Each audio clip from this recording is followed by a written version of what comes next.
Greetings and welcome to another edition of the Red Pill Diaries. I'm your host Rashid. I know that my picture went up when the show started. I know that I did that purposely. Give me 1 second, everybody. Okay.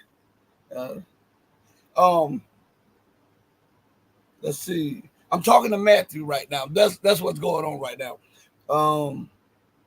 Let's see.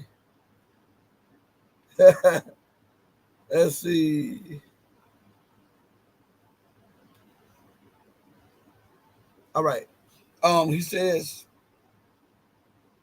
give him 5 minutes. He'll be live with us. 5 minutes, okay? Everybody, welcome to another edition of the most powerful platform for truth, bar none, anywhere on God's green earth. This is your platform for empowerment, enlightenment, and education. This is the Red Pill Diaries, and I'm your host, Rashid. I know you hear my voice straining. It's like I haven't gotten a lot of sleep, but I'm here still. I want to thank each and every one of you for joining me, for giving me your time, and those of you who will join us later. Matthew said, "Give him 5 minutes, and he'll be with us." He pulled an all-nighter last night, and I know exactly what that is. And you barely get any sleep. You close your eyes, and as soon as you close your eyes, you have to jump up. You're like, "Oh my God, I have to do this," and I'm constantly like that. My mom and my wife and my sister, they're constantly chewing me out about that. But I just wanted to talk to you for a few minutes. Let me tell you something. These people are so vindictive. We're going to talk about a lot of issues, but before Matthew joins us, we're going to talk about me putting a post up in our community section. Okay, everybody, just bear with me. For those of you who are joining me on Twitter, Twitch, Facebook, not Facebook, the Red Pill Journals, the Red Pill Diaries, the Red Pill Diaries on Rumble, the Red Pill Diaries on Odyssey, and if they're not knocking down the one on Locals, then Locals also. For those of you who have been keeping yourself on top of what's going on with the platform, with the show, you know we've been really protesting how YouTube has been doing us. We're going to get into all of the news that's going on, specifically and especially about what we see coming down the pipeline with war in the Middle East, North African region, the Asia Pacific, and Europe. But I want to just tell you all this. I want to inform you this, and I have the goods to prove it. So we put up our frustrations in the community section yesterday, and people have liked and some have responded to that. Earlier today, we got a notification from YouTube that one of our videos was suspended. Not was suspended, was removed, and we've gotten a strike. And guess what it is? It's a video done with former U.S. Army psychological warfare officer Scott Bennett. This is the third or fourth time that they've done that with one of the interviews that I've done with Scott Bennett.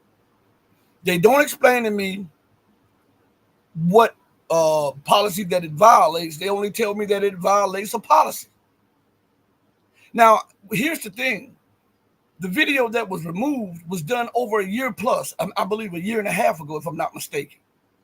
So conveniently, I got this thing last night, get a strike, get a video removed after protesting them taking my subscribers, taking me out of the search engine, suppressing my numbers and view counts, and messing with my dashboard. What are the odds? As a matter of fact, for those of you who may be wanting to see it, let's see. Give me 1 second. I like to prove what I'm saying, and then we'll go into what the rest of the stuff. Give me 1 second. Here we are, right here. This says misinformation. Now check this out. It says we wanted to let you know our team reviewed your content. Now this is a year and some ago, but this is last night. And we think it violates. We think, they don't prove it.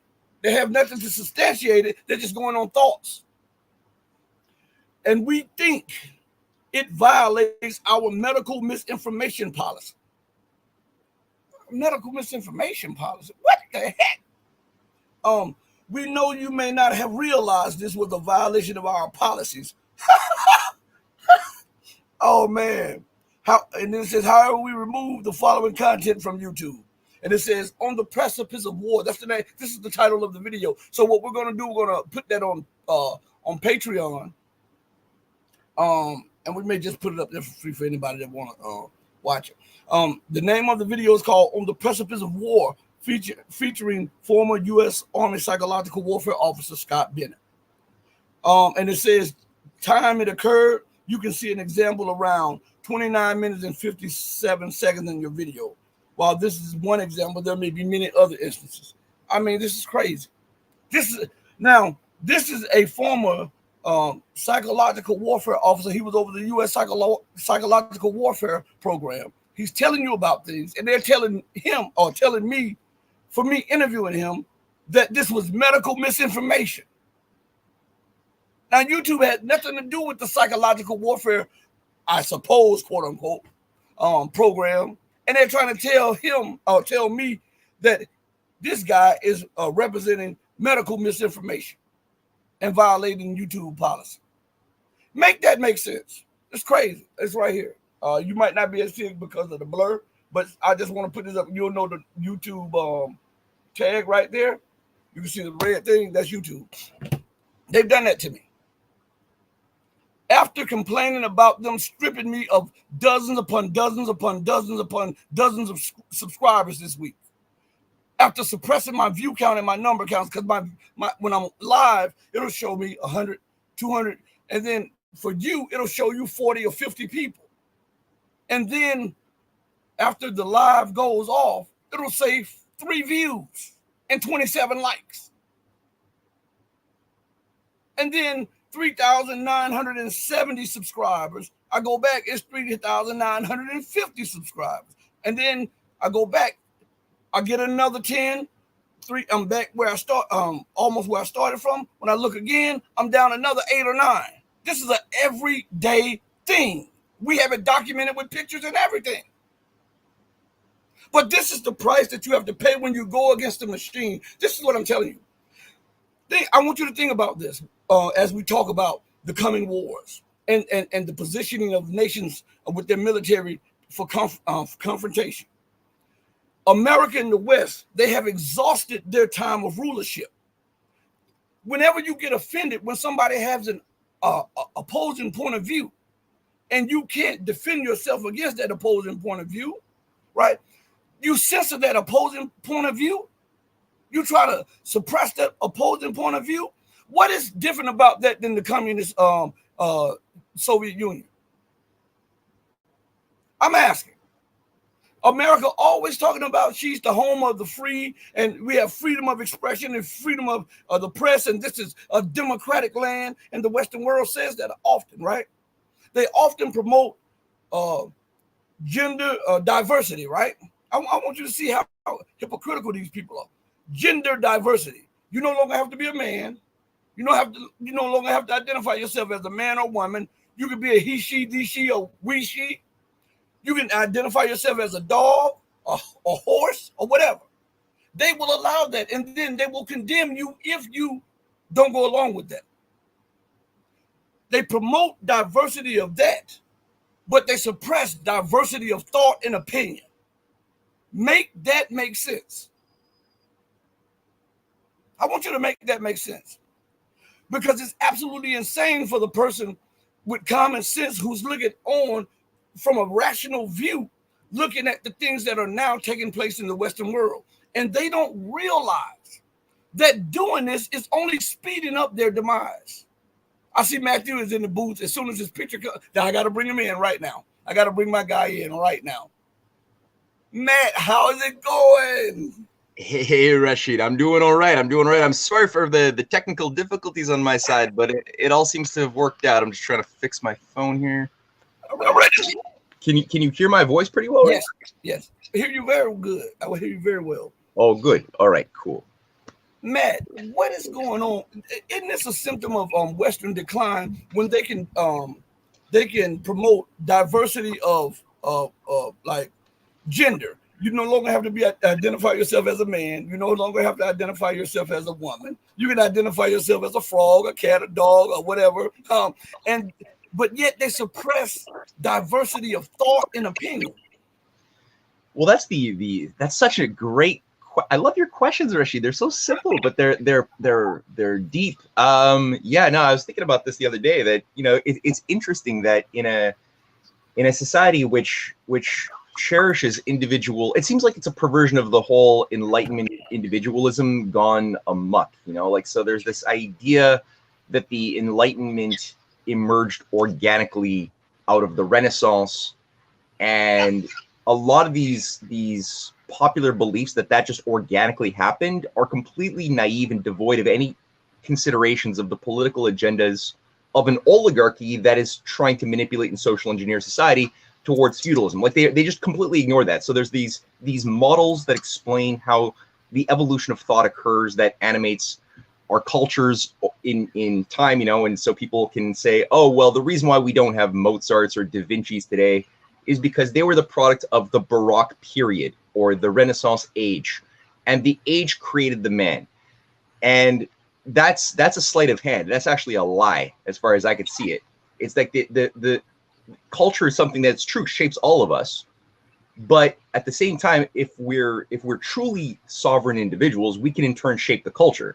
Like we have ideas independent that are outside of the material confines of the norms of our society, which is why when society becomes crazy or becomes evil as norm, like when normal becomes evil and stupid, we don't have to be evil and stupid. We have this thing we were born with of a conscience, of a power of mind, of thinking for ourselves if we choose to use it.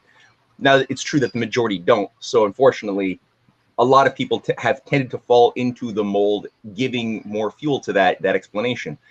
But there's an oligarchy that has been working to, as far as my research is taking me down this path, to promote sets of ideas that cut us off from our true selves, and that promote things like empiricism. The idea that truth is the consequence of our senses, just by accumulating data that we can measure and charting that data onto graphs. We can look for patterns that we can then extrapolate into laws, and that's how we're told laws happen, like laws are discovered. And that's just not true. When you actually read the writings of any great scientist who made a discovery, they don't do that. Like, they use their senses obviously to get data, but the discovery of the principle that causes the patterns to be what they are is not located within the data.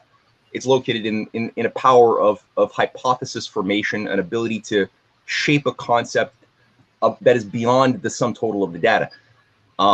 So that's like a healthy mind, and you could see it in the arts. You can see with Bach's Well-Tempered Clavier and his innovations in discovering new rules of like laws, universal laws of melody that allow for people to have greater freedom to express beauty. You could see it in the discoveries of art and perspective and chiaroscuro, right? That Da Vinci and so many others, Rembrandt, are working on. There's like real objective laws, but that when they're acted upon, the artist has a greater ability through that knowledge and obedience to said knowledge to express greater forms of natural truth and goodness. Or inversely, also, if you're not a good person and you're a more deceitful person, you can use that knowledge to make people more seduced to their senses. You could use it kind of like to corrupt people too, right? Because beauty is an attractive thing. It doesn't mean it's necessarily good. Beauty can also be a way to get you into the brothel. So, you can see how there's a higher domain of battle, of fight, that most people are just not used to considering when they're thinking about, why is my society stupid? And I think, with our Enlightenment, age of John Locke and Newton and Thomas Malthus and John Stuart Mill, we had all of these British empiricists promoted heavily by those who control the printing presses, by those who had the influence, right, over the global propaganda over the British Empire was the top dog for centuries. And so they of course wanted certain ideas like what their chosen initiated intellectuals would produce as propaganda for their victims, including their own people in some ways, like in the plebes of Britain itself, to have this idea that no, there is no God, there's no idea of morality objectively. These are all constructs that are just created because you can't see God, you can't see morality, you can't see justice, you can't weigh it, measure it. So they're all just metaphysical abstractions that don't really have existence. We could choose to, live our lives according to these abstractions if it makes us happy. Maybe it'll make like some social stability, says Kant.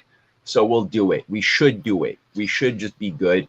But they're not, but we don't really, the goodness doesn't have meaning beyond the fact that it just kind of is a useful utilitarian thing that helps, that we all just agree to as a social contract. And it just keeps things together. And it's like, well, wait a minute. That is not necessarily proven. That's like, you're just saying that because you can't see morality, like the principles of justice or freedom or dignity. You can't see it with your senses. Doesn't mean it's not intrinsically accessible and true if you're using something more than your senses. So I think that when those things became too normalized and started shaping too much of our society, we began to worship increasingly. We needed something to fill the void of that lack of God, that lack of reasonable faith in something beyond, and it became increasingly based upon consumerism, what I can do for myself, and that sort of thing really, I think, contaminated a lot of the so-called elite classes, right? People who were born in with a little bit of wealth, and then you had this idea of everybody pursuing, like, everybody has an existential crisis all of a sudden because there's nothing that awakens our true selves when society is going off the rails, and then as a consequence, it seems like we without that higher sense, we're all looking for something to fill that, like whether it's my unique style of clothing, whether it's the tattoos I get that make me feel like an individual that isn't just part of some ant colony. So everybody just races in, especially, and it got so bad in the consumer age, to find their what makes them unique without developing their quality of mind. So their minds became blubber, and they look maybe different, but actually their values are all homogenized in this LGBTQ world of hedonism, and they can't think, and then they fall prey to supporting garbage propaganda that says we should overthrow a government because they're not respecting the LGBTQ value structure of some minority group in the Middle East or something. Says this human rights lawyer supported by George Soros. That's my lame way of kind of thinking about that question, but it's definitely a pretty profound question. Matt, I asked that question because we're watching the Western world implode, and the leadership think by dumbing down the population that allows them to rule longer. But in reality, it is helping to bring the entire system down in the West through the dumbing down of the population, because without proper education, you have no way of advancing in the future, because you have to have proper education, because that's what civilizes you. That's what doctors, lawyers, the future, scientists, and everything. But the West sees it as a hindrance to their power structure.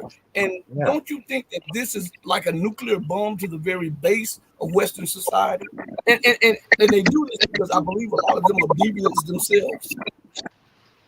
Yeah, and I do think we're on the verge of a real possible collapse into a prolonged dark age because of what we allowed to happen to ourselves over the past several generations, especially. And what you're saying is totally right. Like, people don't realize that the stability that they've been enjoying for most of their lives when they were in this Western world largely comes from the sacrifices and the excellence that was achieved way before most people here were born. And there was, you look back in the 1950s and even in the 60s, there was more of there were obviously problems. America was being transformed into an empire, but it still had a lot of viability. There was still a cultural practice of giving people political employments as administrators based upon their real life experience. If you're going to administrate over like engineering policies, then it's expected that you and your team will have engineering experience in the real world. Same thing if you were, somebody who was going to be working in the policy sector around medical considerations. There was an expectation that you're dealing with a doctor. Same thing within the hospital administration systems. There would be people who had real world doctors, nursing experience, who would be then given positions of influence to, shape the distribution and the activity of these systems in the real world.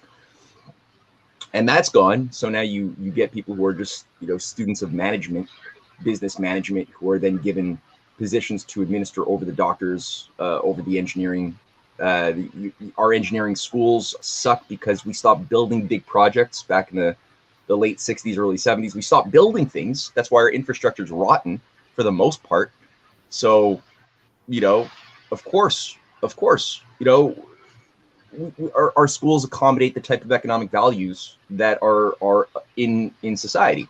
So that the schools became transformed under new math, under the Frankfurt School, focusing on extending or in the 60s and the 70s. That's what people like Sir Alexander King were in charge of at the OECD, the Organization for Economic Cooperation and Development.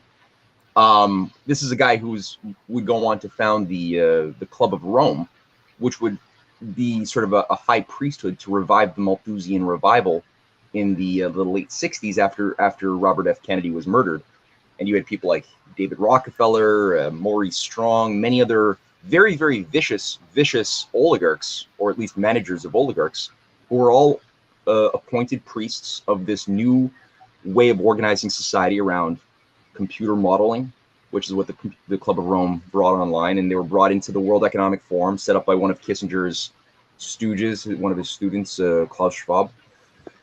And it was being bankrolled by people like Prince Bernhard, a former SS Nazi, who was just, like many Nazis, given new employment after World War II, working not just to manage most of NATO, but also parallel military states around the world, in South America, in Vietnam, working with French fascists from Vichy, that got posh new jobs with Allen Dulles. So that was done. But back on the education, I mean, it's like our education was not unaffected by that. When things like new math, when things like the Frankfurt School ideologues became the foundation of a new reform in education back and it really got bad in the late 60s, early 70s. But it only got worse every single year since then. The idea became, okay, let's extend the definition of what science and engineering is away from the practical getting things done, which is what it formerly was for centuries, like make discoveries, apply them to make life better. Let's get rid of that definition, and let's now expand it to the social sciences, feelings, psychology. We'll have like Freudians now as a branch of the sciences. We'll have the Carl Jungian, the Jungian school. We'll have the group therapy schools of Max Weber, and the sociologists, and we'll bring in Horkheimer and Adorno, and we'll bring in them as well into the package that will then focus on the science of feelings and the neuropsychology of how you adapt as a student to a group dynamic, and then we'll apply it as well. And they were applying it also to corporate sectors, business management. People would get into group therapy and talk about their feelings, and people would be all of a sudden chastised for being like a lone wolf. People who were like thinking for themselves would find themselves getting chastised, not getting promoted, getting iced out, not getting their security clearance if you weren't a team player, if you weren't that part of the white collar revolution. So it had a devastating effect culturally and morally on everybody. So yeah, we're now coming to a place where our whole education system's crap. We only started producing people who could accommodate the services sector because we weren't building things. So now you just need people who could work in design, computer design and video game and CGI, whatever. But only jobs that would accommodate the type of consumer economy that's not going anywhere, because we didn't need to go anywhere. All of a sudden we were told, because we achieved utopia. We became a first world industrial country. So we achieved our maximum limit to growth. We don't need to grow anymore. And the idea was, well, let's export our industry to poor countries, and we'll make money that way by, buying low, selling dear. And that type of insanity of the 70s became globalization. It became the deregulation of the banks and the industry, and that caused the mergers and acquisitions that gave these Bilderberger connected corporate leaders power to just like become more powerful than whole nation states, integrating with intelligence. There were, integrating with the military that was typically at the service of a lot of these cartels. And we created this monster that we didn't want to look at because we're too stupid to look with our minds. We didn't know what our minds were anymore because we were believing that our minds were just our senses, and we became useless. So now we have a little window of opportunity to make some serious adjustments based on the screw ups that we allowed to happen. But yeah, that window's closing. Well, what I'm going to do is a little echo. So what I'm going to do as you're talking, I'm going to mute myself, and then when I ask you a question, I'll mute you, and I'll unmute you. So I want to ask you this question. So the world saw Israel violate a plethora of international agreements, and what essentially they did was committed open and blatant act of war on Iran by bombing the Iranian consulate in Damascus, Syria. Now, we have yet to hear the West condemn the bombing of the consulate, but we continue to hear the Western media, Western leaders condemn Iran for its retaliatory strike for the act of war by Israel on Iran. And now the US and the UK are saying that they will impose new sanctions on Iran for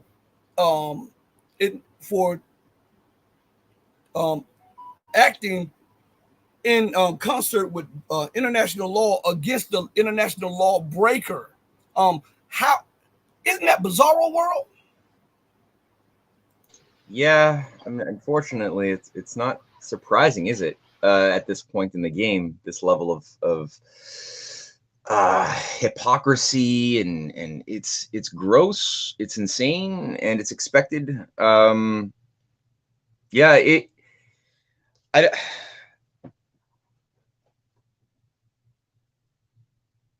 I mean, it goes deep. Yeah, I was just watching this new episode of Brian Burlitek. You ever talk to Brian Burlitek? Actually, he's really good. No, you're on mute. I haven't talked to him. I'm hoping to get him on the platform soon. But yeah, he's really good, especially when he breaks down the little things that he reads, all of the stuff that the United States posts on his own website. Yeah, it's weird. Right? It's like he's filling a niche that you're like, it shouldn't be a niche. Like anybody should have the instinct to just go and like read the policy papers that the U.S. government says it's going to do, and it's just that we're so not used to doing that. So it's nice that he's he's teaching us how to do that so nicely, and I appreciate that. So I do follow him, and I like his little analysis. And he was making the point in a new episode, going through the Brookings Institute paper from 2009, and the name was "Which Path to Persia: Options for a New America Strategy in the Towards Iran." That was it. And it was a document that was made public as a policy paper, feeding into Atlantic Council and NATO think tanks. It was tied to the Brookings Institute's been around for a long time it's sort of like I think a sort of sister group for the Council on Foreign Relations. So it's very, very important to look at what they do because it does feed directly into policy. And Strobe Talbot and Susan Rice and Jake Sullivan were all passed through the Brookings Institute. So anyway, it lays out in 2009 exactly different scenarios for carrying out the war in Iran that's been it's been causing neocons to froth at the mouth like mad dogs since the 90s, right? And the moment they were able to eliminate Yitzhak Rabin because he was coming a little bit too close to actually achieving something workable in the Middle East as far as achieving a durable form of peace process with Yasser Arafat, he had to be eliminated. And then immediately you had the Project for New American Century.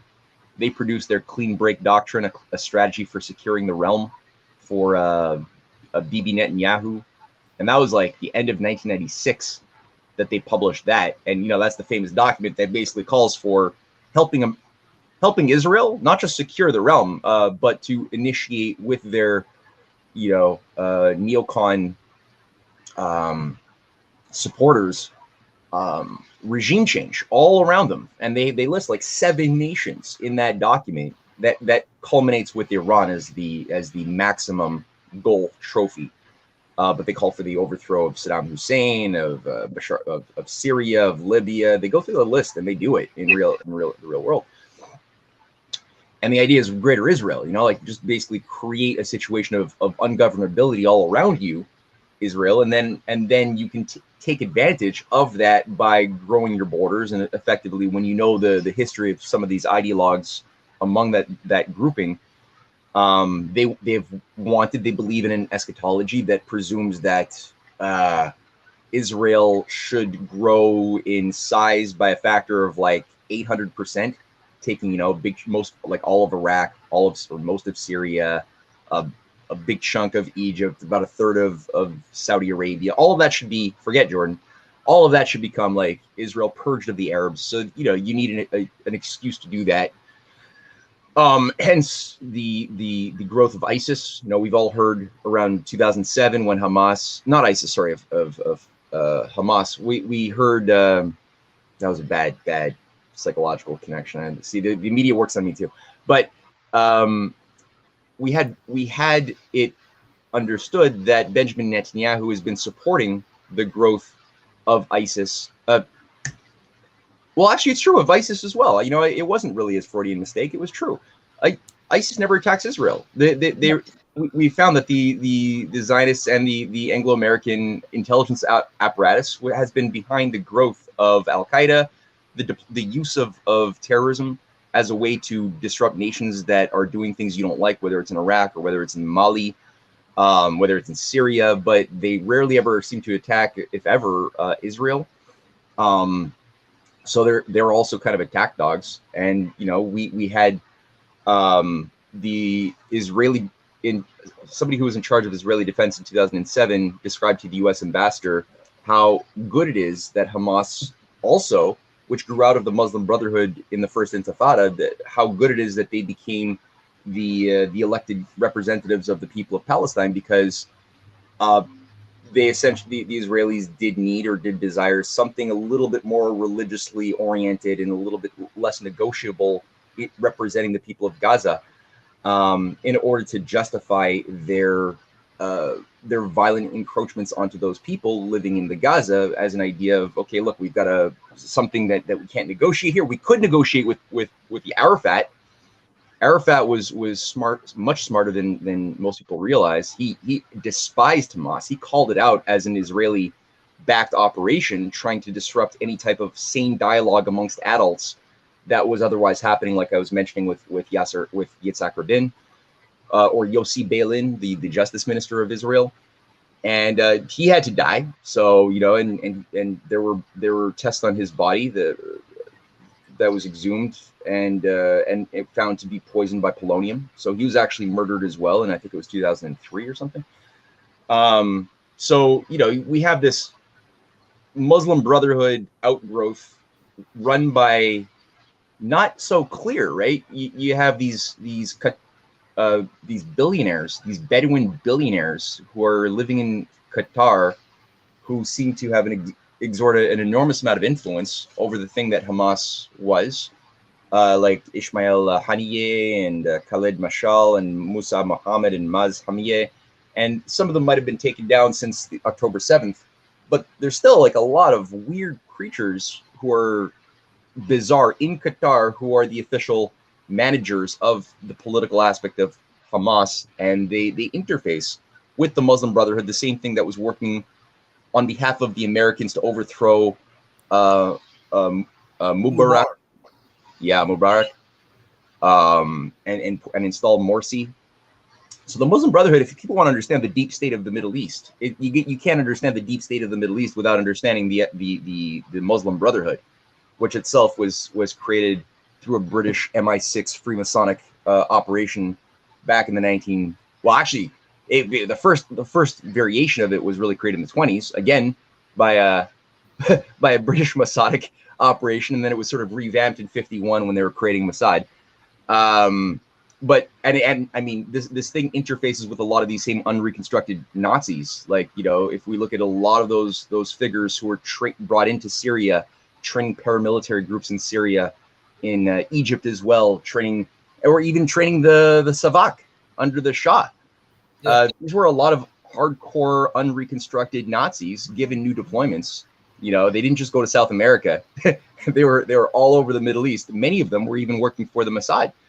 And there's whole books that have been written about the networks of high level Nazis. You know, Klaus Barbie, and I mean there's a big list that ended up providing intelligence, providing training for all of these different groupings within the paramilitary intelligence states across Latin America, across the Middle East and North Africa. And there's still the consequence of what they of what was done then is still being felt in a bad way today. And this is what El-Sisi has been trying to deal with, is a still existent, very powerful deep state run by the Muslim Brotherhood that still provides that interfaces with branches in other states across the Middle East. And I think that there was some collusion, it seems, between this particular faction of these Bedouins. You know, there's over 2,000 Bedouins that work for the Israeli Defense Forces as special forces. There's weird groups that get into the occult as well that also are very high up in there, that seem to be interfacing with their counterparties within Israel, who are happy to kill their own Israeli people for their esoteric political agendas, and work with their counterparts in Egypt, in Qatar, that are willing to kill their own Muslim people as fodder for their own weird eschatology too. That involves some idea of the Mahdi conflict, you know, causing the earth to burn in order for the Mahdi to arrive, or the Messiah to come back, and to rebuild Solomon's temple, and tied to all of these weird Templar things that, you know, were big in the Crusades. If you're looking like, well, what made the Crusades possible? All of these factors were at play in the centuries of bloodletting that was unleashed, funded by the bankers of Venice and of Amalfi. You know, these big city states that were the next generation of the Roman Empire, and the leading patricians that sort of migrated from the Western Roman Empire into some of these like Italian city states and reconstituted themselves, organizing new cults. The Templars being one of many that were created to rebuild Solomon's temple, you know, usher in or prepare the groundwork for the end times, all this stuff. But it becomes a very Pygmalion effect, because it's like you're talking about all of these like prophecies from some oracle that was given to you, that you're acting upon, but then you're not waiting for the prophecy to happen to see if the oracle was right or whatever. You're then going and doing it. So it's like kind of cheating in that sense. So yeah, there's a lot of this stuff going on right now. I want to let me mute this one second. Mm-hmm. I want to play a clip I played on the show recently, and the clip is an old clip from C-SPAN. And I just want, because I got a couple of clips, but I want to play this one first for you, and I want to get your take on it, okay? It's only 56 seconds, so pay close attention to this. Against the state of Israel, political plots, and others. You tell the story about how you tried to find out what they call the Mossad when they deal with publicly? I thought it was a reasonable question, but the trouble is you can't pick up the phone book. There's no Langley in Israel that you can look up, you know, CIA, or in our case the Mossad. We thought we should ask, what shall we call it in English? You can translate the Hebrew words, as I said, Mossad is institute, but when they write a letter to their friends in the CIA or the British intelligence, what do they call themselves? It took a while. It was a matter of asking the Prime Minister's spokesman. The best you could do, because officially the Mossad is under the Prime Minister's office. And I think he sort of wondered why you want to know and all that, so we explained. And he came up with the Israeli Secret Intelligence Service. I mean, if it were to have initials, it would be ISIS. Just simple words like that. Interestingly enough, kind of a British model. I saw you laughing. Matt. It's your response. Go ahead, take the floor. Oh, dude. That's hilarious. Yeah, I I'd seen that a while ago. I forgot about that clip. Yeah, that's hilarious. Based on everything that's been said, that just is the icing on the cake, eh? No, I mean, I don't know if that's a coincidence.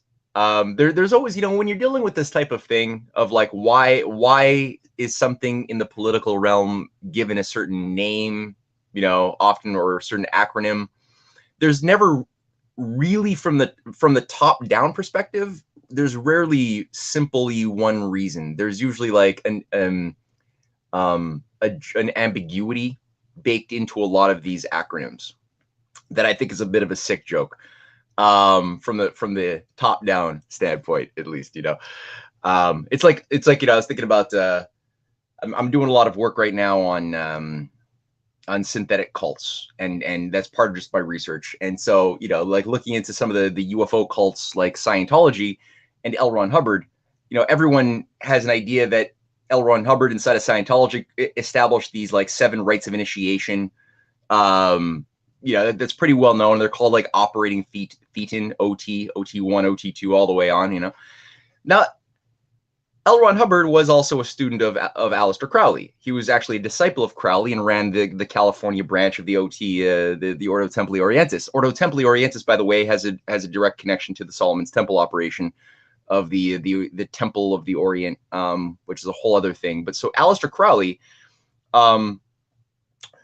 within the Ordo Templi Orientis, also had because he was in charge of it. He was given that in like 1912 charge over the British branches, and then he set up all these American branches, and then they sub-branched out, and that's what they do. But OT had 7 rites of initiation as well, based upon the Eleusinian mysteries. So I mean, for low-level people who just get sucked into this like Scientology cults, they're like, oh yeah, operating thetan, I'm just trying to like purge my body of like foreign alien entities that are causing me all of my bad feelings, and I have to just like purge and go through these different exercises in order to become like self-actualized and like authentic, not authentic, basically a human god, which is really the point of all of these types of sects, is to basically get people to realize that you are personally God. There is no morality. All of these beliefs in family and your conscience, these are all just constructs imposed on you by ignorant, weak people, or an evil god, a demiurgos from the Bible that just imposed all of these things. So you want to be liberated, right? And so you want to become God, and that's the big Kabbalistic discovery of the whole thing. But then I think that Crowley's disciple L. Ron Hubbard, who also saw himself as the Antichrist, and he writes that in a few places, and his own son talks about that. I think he actually did like a little play on words. Is it Ordo Templi, or is it operating thetan? From the bottom up standpoint, you can't answer it. From the top down standpoint, yeah, I think it's a bit of both, but it's mostly so yeah, we're the creative writers managing this shit show New World Order script, kind of taking a bit of a chuckle when they were choosing that particular name. Does it have anything to do, perhaps, also on a certain level, when the role of these ancient mystery cults and their direct continuity into the current age? Does it have anything also perhaps to do with the cult of Isis, which was a major competing cult to Christianity, which interfaced very closely with the Gnostic cults that went underground but continued to exist? Yeah, probably. There might be many. There might be several meanings to the choice of an acronym like ISIS, but I mean, ISIS themselves, as you pointed out, we were just talking. They were the natural outgrowth of Al Qaeda that was created by the U.S. military, or the CIA, doing Operation Cyclone in the first place in order to radicalize a bunch of young, disenchanted men with no economic hope for the future in the Middle East, as part of the gambit to weaken Russia. And Zbigniew Brzezinski spearheaded that one. Later on, Barack Obama bragged on camera. People can watch that lecture, or not lecture, that speech that he gave in, like, what was it, 2012 or something, when ISIS was just created, and he's talking about how the U.S. Special Forces are training ISIL. He's talking about that. And he says so. And then we look at what they've done, and they've certainly been just one of many weapons against nation states over the past years. So yeah, that clip says a lot. Oh, you're on mute. Here is one to back that clip up. And after we play this clip, I'm going to go back to something you were talking about with the 7 nations being attacked. But the U.S. had eyes on attacking 7 nations. I want to go back second, but I want to finish this out with another clip that backs this clip up that we were just looking at, and it's about 53 seconds also. We created ISIS. I mean, ISIS is no less than the people up in Islamberg, no less than Gulen, is a CIA creation. John McCain, for heaven's sake, was over there with the ISIS officials. We created them. They came from the Al-Nusra group, the Syrian Liberation Front. These two organizations combined, and they morphed into ISIS. It's our creation. We create them. We still direct them. When ISIS warriors are injured in battle, where are they transported? They're transported, for heaven's sake, to Israel. They're treated by the Israelis in Israeli hospitals and brought back to battle. Well, plenty of the rebels have acknowledged that they've been supported by Israel, and they've thanked Israel for helping them throughout. In fact, arms are oftentimes caught. Israeli arms are caught on en route to the rebel groups. So we see that they were saying the creation of ISIS or ISIL was a construct of the U.S. Intelligence agencies. Now, along with that, I want to go back to what you were saying about the what Wesley Clark talked about with the 7 nations that were on the hit list for the United States, and then I want your after I play the clip, I want your opinion on how is the information that he talked about playing out today as we see the drive for war in the Middle East and North African region. So I'm going to play that. I have the audio, and I'm going to play the audio for you right here. I don't want to get a strike, so I don't know if they'll let me do this one, but here it is right here.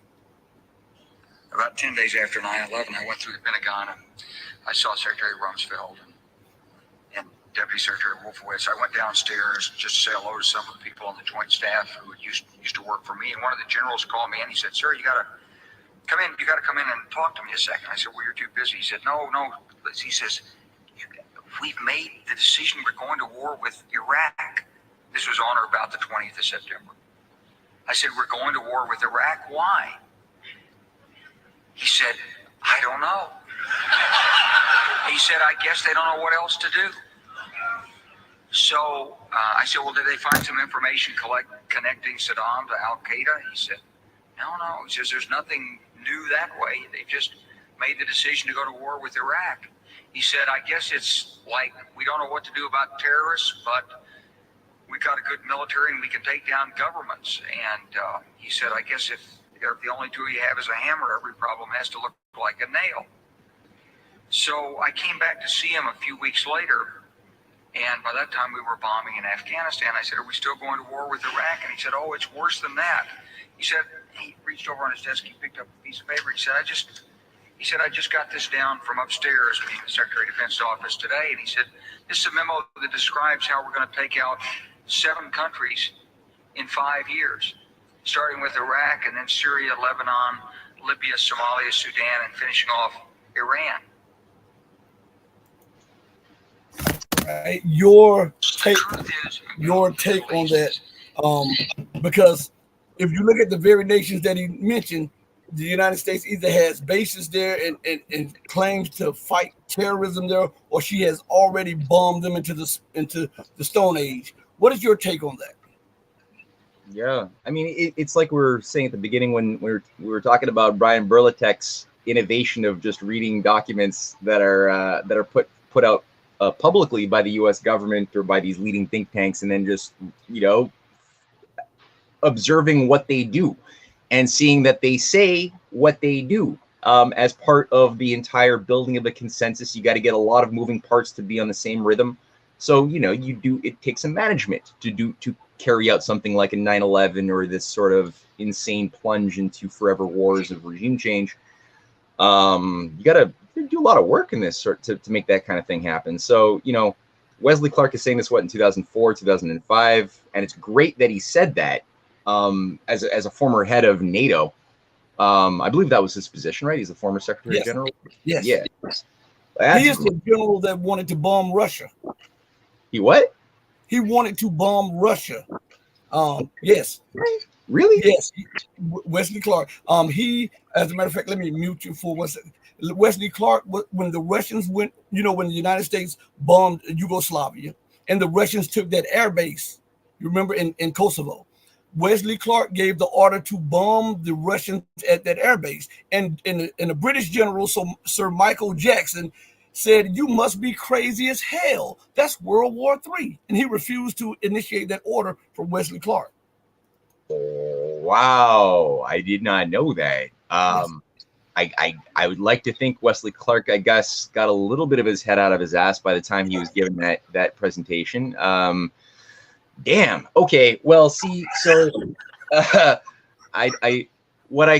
so people could have, they were surprised that somebody from the inside like that came out and said what he said so clearly and concisely. But again, it shouldn't have been a surprise because the Project for a New American Centric crowd had already made it public exactly what they were going to do.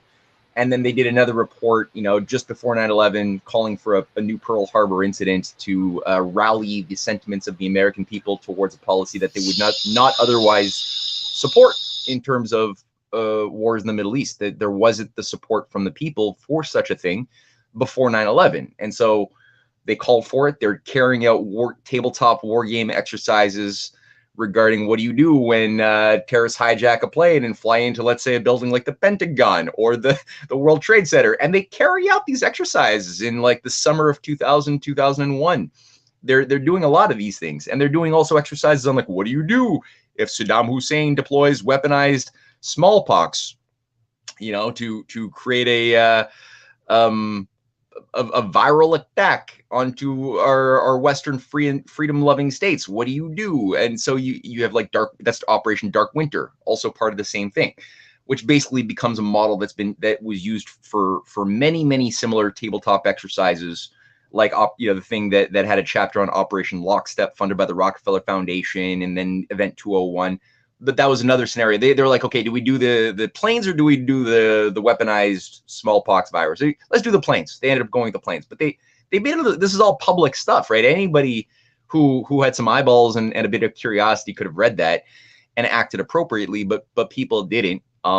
They chose to instead get the spoon-fed version of what's going on in Washington by the Washington Post or the New York Times or whatever, however they choose to consume their information and have it spoon-fed to them and gurgitated to them through these feeders. So yeah, like at the end of the day, Iran has been the big target. And I think, you know, Biden came back from Russia in 1998 when he was on the Senate. I don't know if it was Senate and Foreign Relations Committee. But he was like meeting with his counterparts around Yeltsin and Primakov, and he gave a press conference in 1998 when he returned, and what did he say? He said, you know, he's recounting a threat he was given by the Russians, saying, look, if America doesn't stop with this policy of like threatening to bomb Yugoslavia, which I guess then they ended up doing, and perestroika, then the Russians would start working more closely with the Chinese and the Iranians. And Biden is like coming back, chuckling, saying, yeah, I can't believe these idiots. This is actually, they threatened us. and my response to the Russians were, good luck to you. You go and do that. Why don't you bring in Iran more closely while you're at it? See how that goes. But in reality, so he's laughing like a jackass. That did not age well.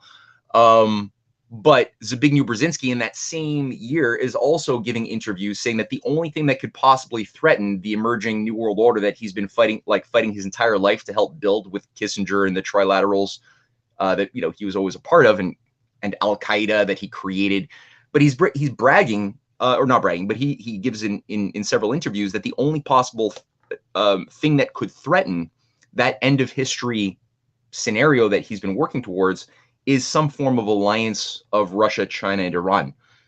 And that would be the type of thing that's the only thing he could see that could create a power base sufficient to threaten the Anglo-American NATO establishment.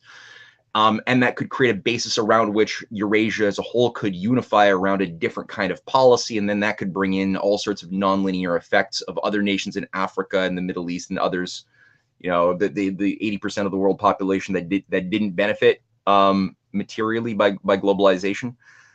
They would all be inclined to want to work with this other thing. So anyway, this has been in the back of the minds of the top-down decision makers as a fear, a nightmare scenario of Iran being sort of the key player that would help to change the dynamics in Eurasia as a whole.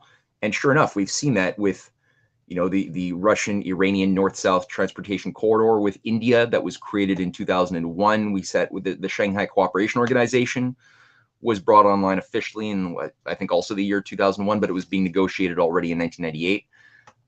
The BRICS also was being negotiated back then, but it only came online, whatever it was, 2007 or something. It was joined with South Africa in 2011.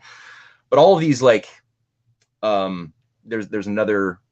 a few of these the Eurasian Economic Union was brought online. So all of these regional entities were created basically in such a manner that Zbigniew and Biden's nightmares were brought to life.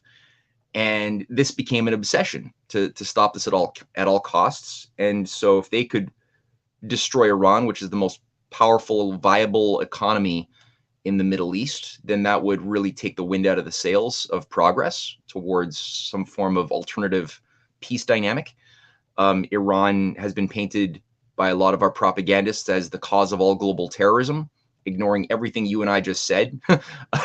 And the fact is there's not been a single court anywhere in the world that actually found Iran provably guilty of any act of terrorism.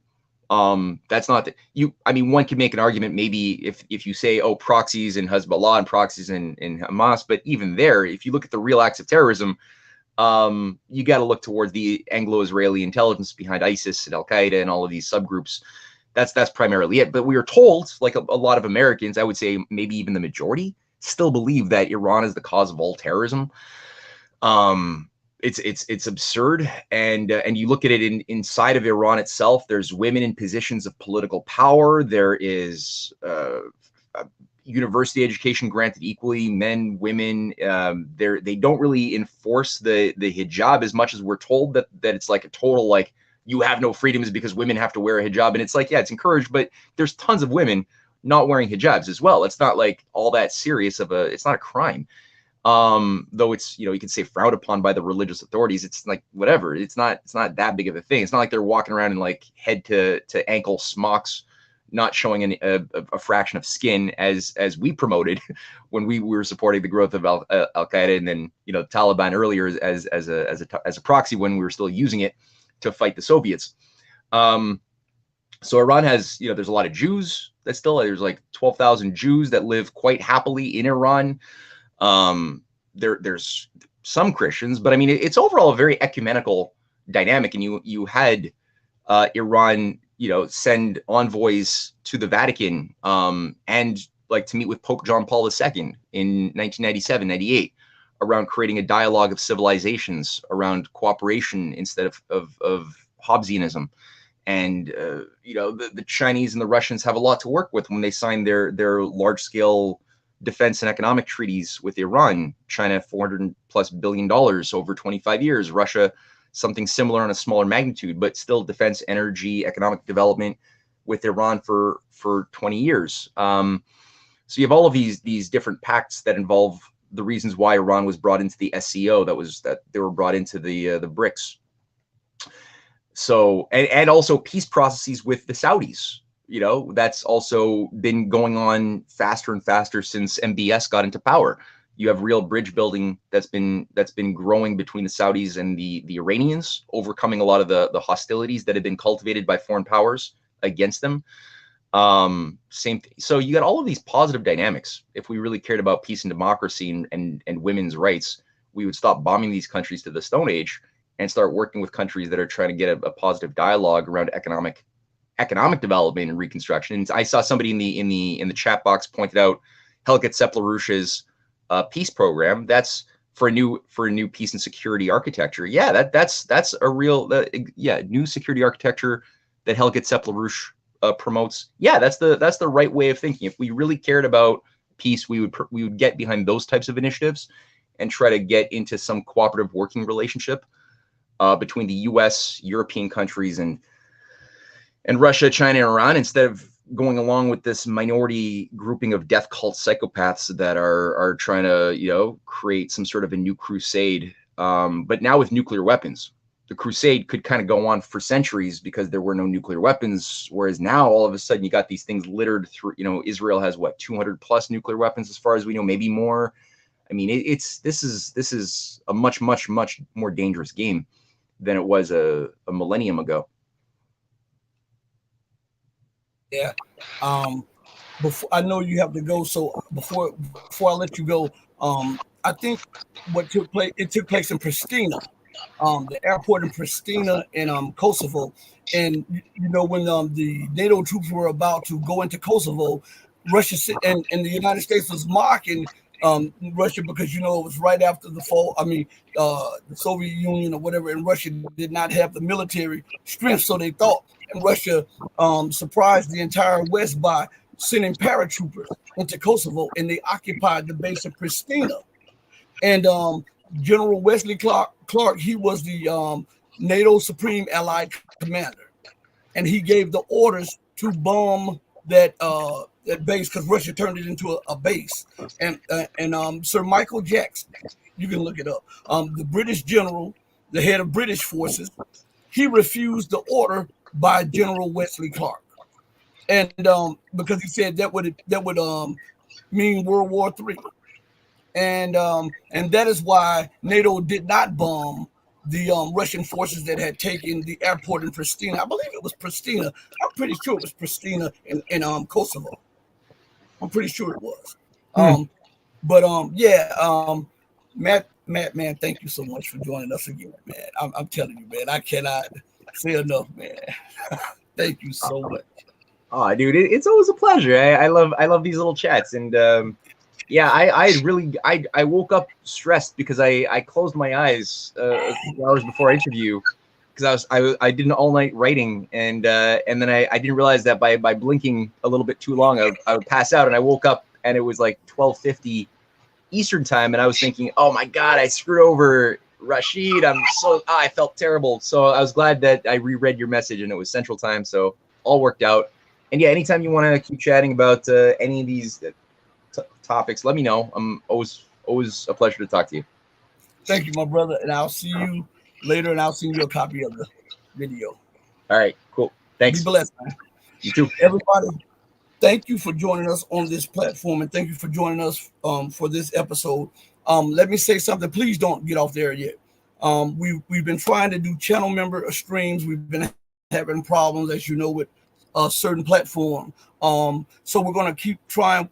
We tried to do a YouTube stream for not YouTube, excuse me, a Patreon stream also, and StreamYard kept throwing us off the air. Rashid and I, we had to record something yesterday, not like we wanted to do, and we'll post it to stream for Patreon and to channel members either today or tomorrow. And I just want to apologize. I'm doing everything I can to try to, and I'm not technically savvy.